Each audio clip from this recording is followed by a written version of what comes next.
Buttler Pennsylvania में ये 13 जुलाई 2024 का दिन था जब साबिक अमेरिकी सदर डोनाल्ड ट्रंप पर एक जलसे से खिताब के दौरान हमला हुआ। इसी दौरान 3 गोलियों की आवाज सुनाई दी।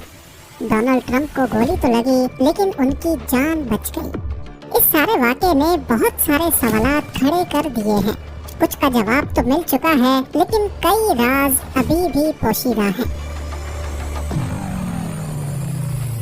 नवंबर 2024 में यूएस प्रेसिडेंशियल इलेक्शंस एक्सपेक्टेड हैं और इसी की कैंपेन के दौरान डोनाल्ड ट्रंप ने पेंसिल्वेनिया के शहर बटलर में अवामी ताकत का मुजाहरा किया। 13 जुलाई की शाम को एवंस सिटी रोड पर बटलर फार्म शो लेक के बराबर में हजारों की तादाद में लोग जमा थे। ठीक इस जगह पर स्टेज मौजूद था जिस पर ट्रंप को गोली लगी। स्टेज के ठीक पीछे ये 3 बिल्डिंग्स हैं जिनमें से 2 बिल्डिंग्स पर सीक्रेट सर्विस के स्नाइपर्स पहले से मौजूद थे। जिस वक्त डोनाल्ड ट्रंप ने स्टेज पर अपना खिताब शुरू किया उस वक्त तक सब कुछ नॉर्मल था, लेकिन क्राउड में कुछ लोगों ने शूटिंग से पहले ही एक शख्स को गन के साथ स्टेज के राइट साइड वाली बिल्डिंग की छत पर देख लिया था। पहले तो सबको लगा कि शायद ये सिक्योरिटी फोर्स का ही कोई ऑफिसर है, लेकिन जब उसकी ड्रेसिंग जाहिर हुई तो ये कंफर्म हो गया कि छत पे चढ़ा शख्स सिक्योरिटी फोर्स में से नहीं है। तभी कुछ लोगों ने चिल्लाना शुरू कर दिया। ये खबर शायद सीक्रेट सर्विस के एजेंट्स ने अपने साथियों को रेडियो कर दी और ट्रंप के पीछे मौजूद सीक्रेट सर्विस के स्नाइपर्स ने अपनी डायरेक्शन शूटर की तरफ कर दी।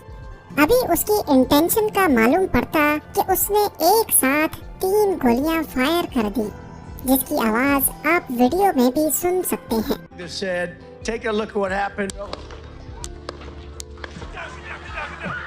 याद रहे कि शूटर और ट्रंप के स्टेज के बीच सिर्फ 410 फीट का फासला था। ऐन मौके पर कुदरती तौर पे ट्रंप ने अपना सर हल्का सा हिलाया और गोली उनके कान को टच करती हुई निकल गई, वरना शूटर का निशाना इतना एक्यूरेट था कि ट्रंप का बचना पॉसिबल नहीं था। फायरिंग के फौरन बाद डोनाल्ड ट्रंप खुद डाइस के नीचे बैठ गए और सीक्रेट सर्विस के एजेंट्स ने उनको चारों तरफ से घेर लिया। करीब 30 सेकंड्स के बाद उनको स्टेज से उतारकर बुलेट प्रूफ गाड़ी में फौरन हॉस्पिटल रवाना कर दिया गया। जब ट्रंप नीचे बैठे थे उसी वक्त स्नाइपर्स ने शूटर को मार गिराया। इस पूरे प्रोसेस में इतना कम वक्त लगा कि उसे छत से नीचे उतरने का टाइम भी नहीं मिला। एक मौके पर बताया गया कि शूटर ने टोटल 8 गोलियां फायर की थी, जिसकी वजह से हजूम में मौजूद एक शख्स की जान गई जबकि 2 जख्मी हुए।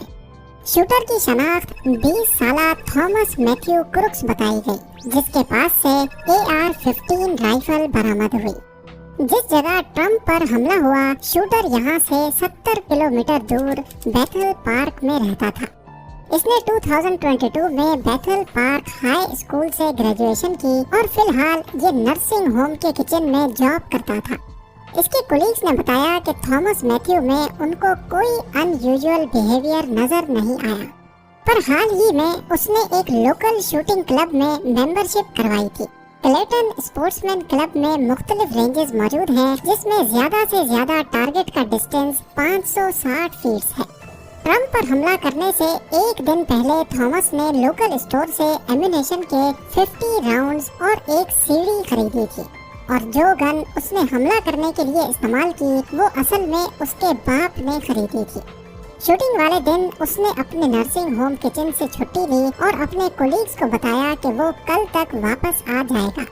उसी दिन सुबह को थॉमस के बाप ने पुलिस में कंप्लेंट दर्ज करवाई कि उसका बेटा लापता हो गया है।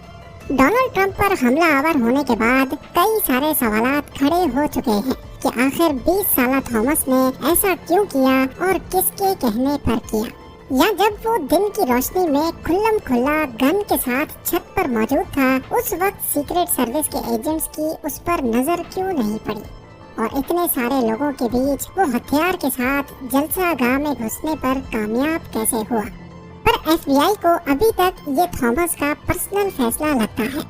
उसकी गाड़ी और घर से FBI को बॉम्ब बनाने का सामान भी मिल चुका है।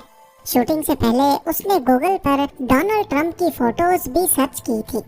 सिर्फ ट्रंप ही नहीं बल्कि सर्च हिस्ट्री में president Joe Biden, attorney general Merrick Garland, FBI director Christopher और प्रिंसेस ऑफ वेल्स कैथरीन को भी इसने सर्च किया था। और हाल ही में इसने मेजर डिप्रेसिव डिसऑर्डर के बारे में भी जानकारी हासिल की। इन सब चीजों के साथ साथ FBI को थॉमस के मोबाइल फोन में एक हैरान करने वाली फोटो भी मिली। आपको शायद याद होगा कि 30 नवंबर 2021 वाले दिन मिशिगन में ऑक्सफोर्ड हाई स्कूल के अंदर शूटिंग हुई थी, जिसको पूरी दुनिया ने भरपूर कॉन्डेम किया था। थॉमस के मोबाइल फोन से ऑक्सफोर्ड हाई स्कूल के अंदर हमला करने वाले ईथन क्रम्बली की फोटो भी मिली। क्या उसका ऑक्सफोर्ड स्कूल की शूटिंग के साथ भी कोई कनेक्शन था या फिर ये किसी बड़े गैंग का हिस्सा था? इस बारे में अभी कुछ भी नहीं कहा जा सकता। पर सितंबर 2021 से ही जब वो 18 साल का हुआ तब से थॉमस रिपब्लिकन पार्टी का ही वोटर था।